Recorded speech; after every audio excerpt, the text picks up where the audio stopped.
Okay, we're going to look at solving equations 3, which is unknowns on both sides. This is a real tricky topic. It's all about working out what steps you can take and being confident that doing the same to both sides of the equation. So let's look at this. This is question 1 from myimaths. Obviously yours won't be the same numbers, but the ideas will hopefully be the same. So I'm going to write this out again. For each of these questions, you are going to need to do a lot of work. These are not quick myimaths tasks.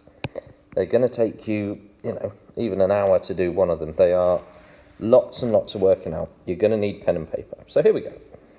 I'm going to start by taking away the smallest x. So in this case, I've got a choice of taking away 4x. I could add 16. I could take away 3x, or I could take away 7. I'm saying that I like to always start by taking away the smallest x. When I do that, from both sides, I get 4x minus 3x is 1x. Still got the number minus 16 there, negative 16. I've taken away the 3x, and I've got plus 7, positive 7. Alright, now if I add 16 to both sides, and the reason I'm doing that is I want to get x on its own. So I will add 16, and that leaves me with x equals 7, as 16 is 23. And so you can see here in my example, we've got x equals 23. So first step, cancel the smallest x. Second step, try and get rid of the numbers that are with the x's. Try and get all the numbers onto one side of the equation and the x's on the other side of the equation. Let's have a look at a couple more examples. I'm not going to go through all of these.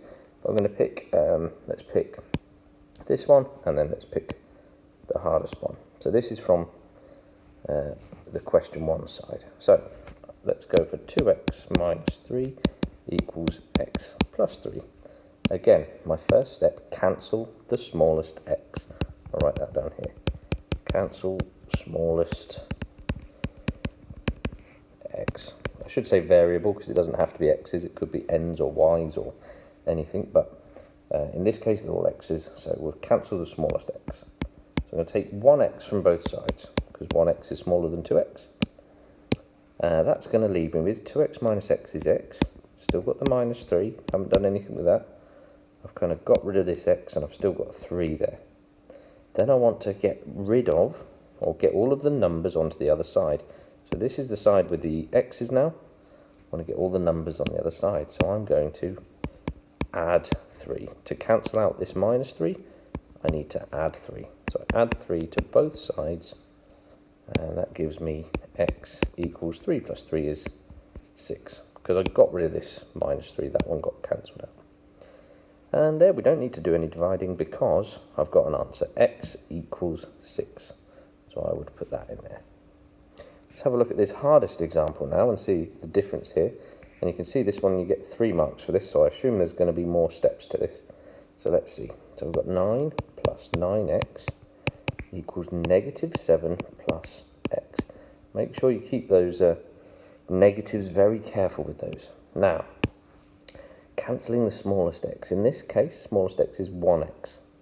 Remember that x on its own is like 1x. So I'll take away x from both sides. And that leaves me with 9 plus 8x, because I've taken away 1x from here. And over here, still negative 7. Got rid of that one. Next step is to try and get all the numbers on the other side. So here I've got x's and the number 9. So I'm going to try and get rid of that 9. So I'll take 9 off this side, take 9 off this side. And that's going to leave me with 8x here, and on the other side, negative 7, take away 9, which gives me negative 16. Okay? Minus 7, minus 9, minus 16.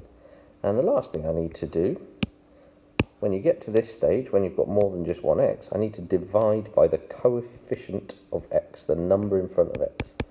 So I divide by 8, and that's going to give me x equals minus 16 divided by 8. 8's in 16 go 2, so negative 2. And that's my answer for that one, minus 2. Okay.